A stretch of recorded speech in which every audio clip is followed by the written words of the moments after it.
Bonjour, je suis Nazan Erol, deuxième maire adjointe LR au niveau du 5e arrondissement de Paris, en charge de la solidarité, de la santé, des seniors, de l'intergénérationnel et du handicap. Et en même temps, au niveau des LR de Paris, je suis présidente de la commission environnement et développement durable.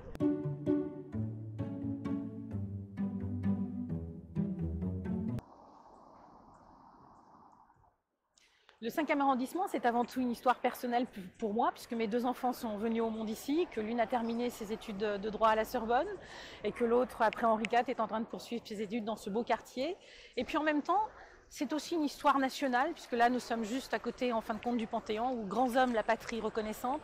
C'est un lieu qui est chargé d'histoire, donc et mon histoire personnelle est l'histoire de la France, et c'est un lieu que j'adore. Je me suis engagée en politique sous l'impulsion de Jacques Chirac, parce qu'en fin de compte, j'ai vraiment trouvé un leader charismatique auquel j'ai pu croire et qui croyait en la jeunesse.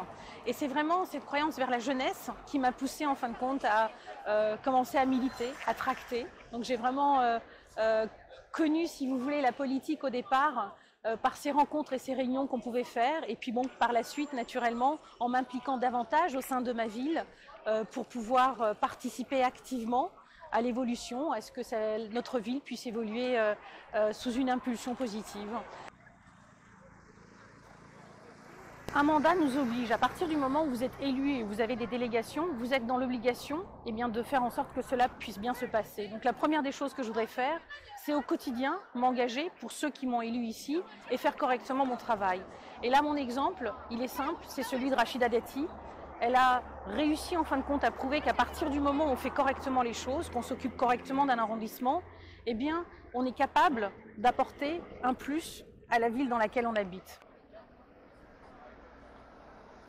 Mais des messages pour Anne Hidalgo, j'en ai plein. Le problème, c'est qu'elle n'est pas en capacité d'écoute, qu'elle ne se rende pas compte, en fin de compte, de toutes les difficultés que nous, Parisiens, rencontrons au quotidien et que de toutes les difficultés que des personnes qui habitent en région parisienne rencontrent lorsqu'elles essayent ne serait-ce que de venir travailler.